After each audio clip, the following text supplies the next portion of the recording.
So today we have two learning targets. The first learning target is I can use STEAM skills to support my community. And the second target is I can identify and explain why masks are helpful and which materials are the most effective. We're going to use listening, and we're also going to use reading. Listening for when I show you how to make the mask, and reading because there is an article that can help you to see which types of materials are the best and why they're helpful for protecting your lungs. The materials that you need to do this whole project are thread, a sewing machine, scissors, an old t-shirt that your family says is okay to cut, a marker, a pattern, yarn or string, and you're going to need an adult for this lesson. So, the aspects of STEAM that we're using today, for science, what we're doing is we're comparing materials that are written in the article to decide which material to use in our mask. Technology, we're using a sewing machine. Engineering, we're using a pattern to create a product. For art, we're sewing, and that's also textiles. And for math, we're using measurement, bar graphs in that article, and spatial reasoning, which is part of geometry.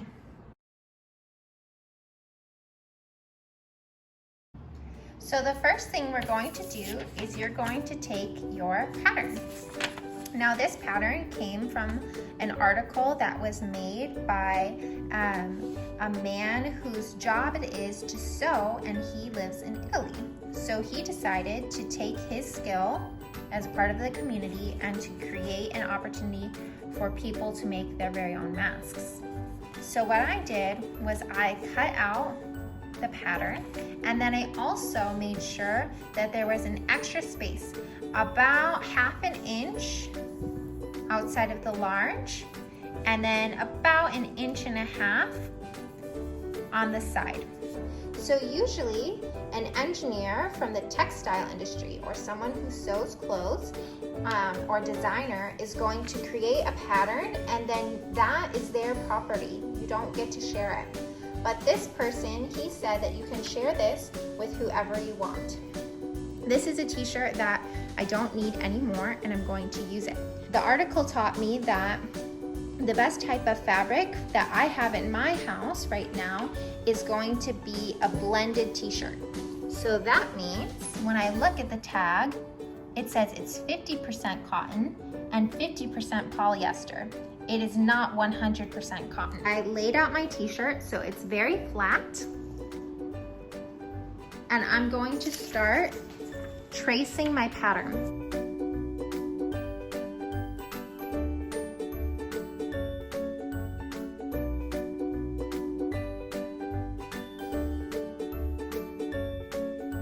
One t-shirt we can fit 6 times. But here I made a mistake because I was going too quickly, so it's okay. I just drew on top of it again. That's why we trace it out first, so we can cut out as many as possible.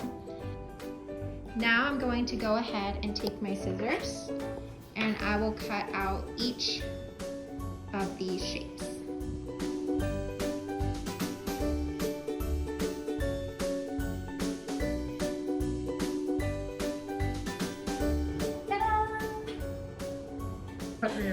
After you've cut out all of the pieces from your t-shirt, you're going to see that there's 2 layers here. I'm going to make a line, just one line sewn from the top, the pointy part, that's the nose, down to the chin part. This is where you might need your adult's help.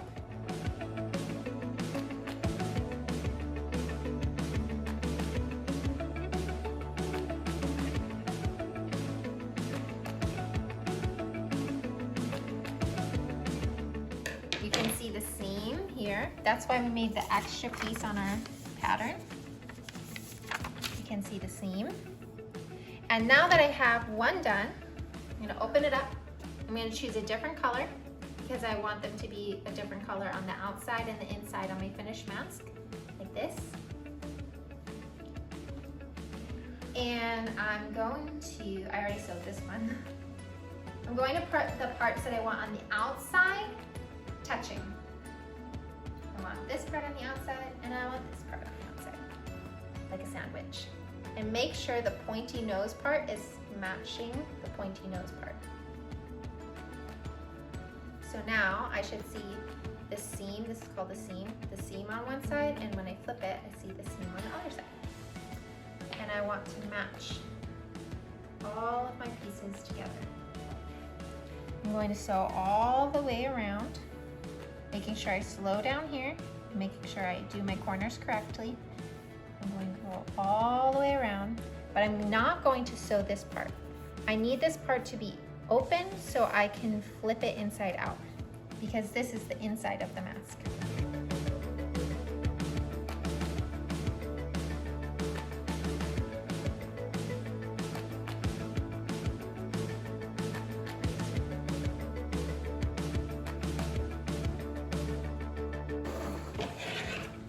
Okay, now I'm just going to cut all the little strings off so it's ready to go.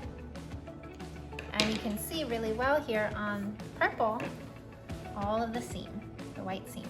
Now that that's finished, I'm going to go ahead and flip it inside out.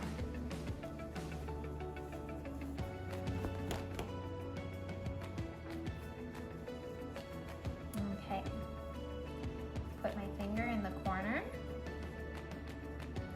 I'm going to just sew this shut.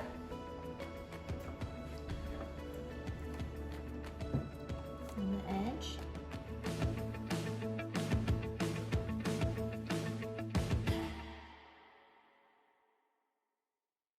All right, and now it's ready for the last part where it finally is looking like a mask. So, if you have some fabric strips that are nice and long, you can use fabric strips, but I have some string here that I'm going to use. So I put it down on the edge. I'm just gonna fold it over. You can pin it there or you can just sew accordingly.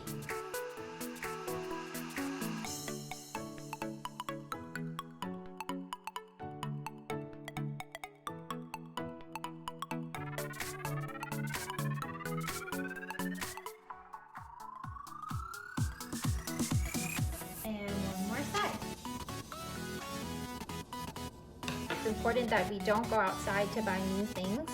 Just to make a mask, I'm using things that I had around the house.